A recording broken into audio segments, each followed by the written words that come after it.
Praise the Lord. யாத்ராகமம் 9ஆம் அதிகாரம்.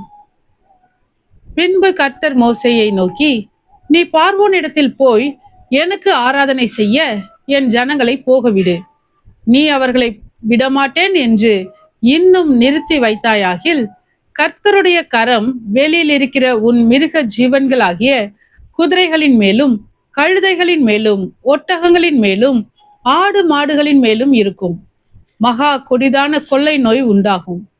கர்த்தர் இஸ்ரவேலரின் மிருக ஜீவன்களுக்கும் எகிப்தியரின் மிருக ஜீவன்களுக்கும் வித்தியாசம் பண்ணுவார்.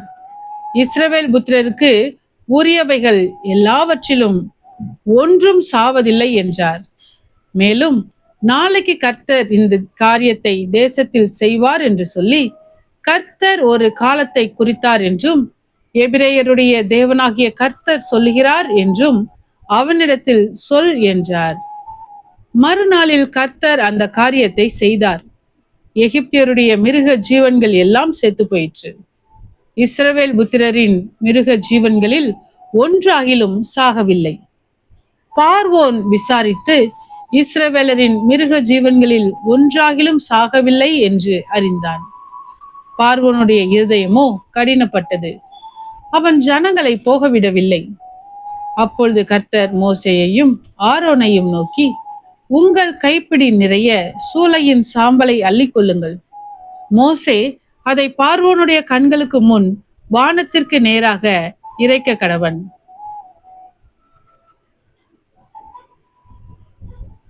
அது எகிப்து தேசம் மீதெங்கும் தூசியாகி எகிப்து தேசமெங்கும் மனிதர் மேலும் மிருக ஜீவன்கள் மேலும் எரிபந்தமான கொப்பளங்களை எழும்ப பண்ணும் என்றார்.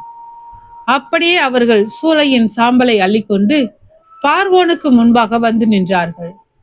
மோசே அதை வானத்துக்கு நேராக இறைத்தான். அப்பொழுது மனிதர் மேலும் மிருக ஜீவன்கள் மேலும் எரிபந்தமான கொப்பளங்கள் எழும்பிற்று. அந்த கொப்பளங்கள் மந்திரவாதிகள் மேலும் எகிப்தியர் எல்லார் மேலும் உண்டானதினால் அந்த கொப்பளங்கள் நிமித்தம் மந்திரவாதிகளும் மோசேக்கு முன்பாக நிற்க கூடாதிருந்தது. ஆனாலும் கர்த்தர் மோசேயோட சொல்லியிருந்தபடியே கர்த்தர் பார்வோனின் இருதயத்தை கடினப்படுத்தினார். அவன் அவர்களுக்கு செவி கொடுக்கவில்லை. அப்பொழுது கர்த்தர் மோசேயை நோக்கி, நீ அதிகாலமே எழுந்திருந்து போய் பார்வோனுக்கு முன்பாக நின்று எனக்கு ஆராதனை செய்ய என் ஜனங்களை அனுப்பிவிடு. விடாதிருந்தால் பூமி எங்கும் என்னை போல வேறொருவரும் இல்லை என்பதை நீ அறியும்படிக்கு இந்த முறை நான் சகலவித வாதைகளையும் உன் இருதயத்திலும் உன் ஊழியக்காரர் மேலும் உன் ஜனங்கள் மேலும் அனுப்புவேன். நீ பூமியில் இராமல் நாசமாய் போகும்படி நான் என் கையை நீட்டி உன்னையும் உன் ஜனங்களையும் கொள்ளை நோயினால் வாதிப்பேன்.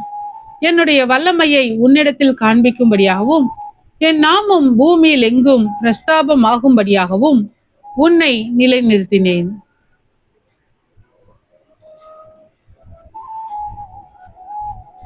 நீ என் ஜனங்களை போக விடாமல் இன்னும் அவர்களுக்கு விரோதமாய் உன்னை உயர்த்துகிறாயா?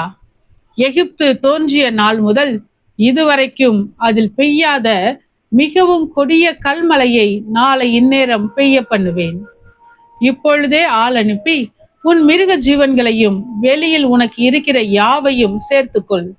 வீட்டிலே சேர்க்கப்படாமல் வெளியில் இருக்கும் ஒவ்வொரு மனிதனும் மிருகமும் செத்து போகத்தக்கதாய் அந்த கல்மலை பெய்யும் என்று எபிரேயரின் தேவனாகிய கர்த்தர் சொல்கிறார் என்று அவனுக்கு சொல் என்றார். பார்வோனுடைய ஊழியக்காரரில் எவன் கர்த்தருடைய வார்த்தைக்கு பயப்பட்டானோ அவன் தன் வேலைக்காரரையும் தன் மிருக ஜீவன்களையும் வீடுகளுக்கு ஓடி வர பண்ணினான். எவன் கர்த்தருடைய வார்த்தையை மதியாமற் போனானோ அவன் தன் வேலைக்காரரையும் தன் மிருக ஜீவன்களையும் வெளியிலே விட்டுவிட்டான். அப்பொழுது கர்த்தர் மோசேயை நோக்கி, எகிப்து தேசம் எங்கும் மனிதர் மேலும் மிருக ஜீவன்கள் மேலும் எகிப்து தேசத்தில் இருக்கிற சகல விதமான பயிர் வகைகள் மேலும் கல் மழை பெய்ய உன் கையை வானத்திற்கு நேராக நீட்டு என்றார். அப்படியே மோசே தன் கோலை வானத்திற்கு நேராக நீட்டினான். அப்பொழுது கர்த்தர் இடி முழக்கங்களையும் கல் மலையையும் அனுப்பினார். அக்கினி தரையின் மேல் வேகமாய் ஓடிற்று. எகிப்து தேசத்தின் மேல் கர்த்தர் கல் மழையை பெய்ய பண்ணினார்.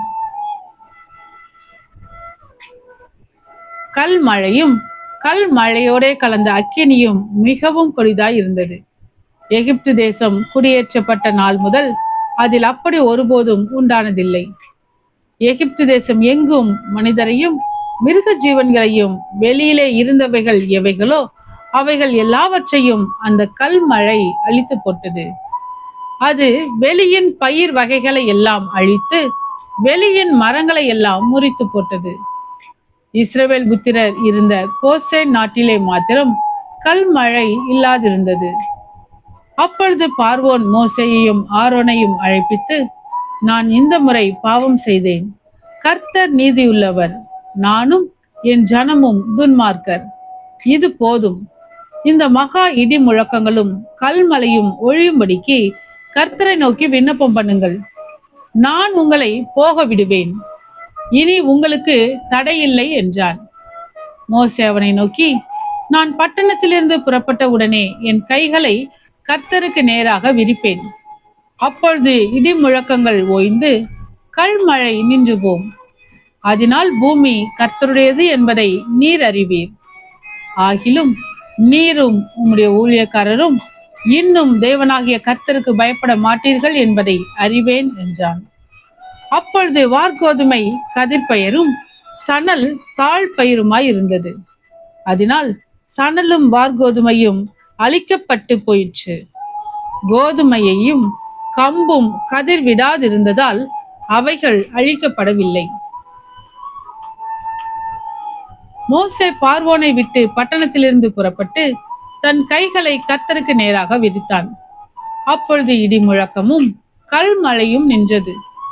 மழையும் பூமியில் பெய்யாமல் இருந்தது. மழையும் கல்மழையும் இடி முழக்கங்களும் நின்று போனதை பார்வோன் கண்டபோது அவனும் அவன் ஊழியக்காரரும் பின்னும் பாவம் செய்து தங்கள் இருதயத்தை கடினப்படுத்தினார்கள். கர்த்தர் மோசேயை கொண்டு சொல்லியிருந்தபடியே பார்வோனின் இருதயம் கடினப்பட்டது. அவன் இஸ்ரவேல் புத்திரரை போக விடவில்லை. ஆமென். கர்த்தாவே, உம்முடைய வசனம் என் கால்களுக்கு தீபமும் என் பாதைக்கு வெளிச்சமுமாய் இருக்கிறது. இருளான என் வாழ்விலே நீர் தந்த உம்முடைய வேத வசனத்தை தினமும் படித்து வசனத்தின் வெளிச்சத்திலே இடராமல் நடப்பேன். ஆமென்.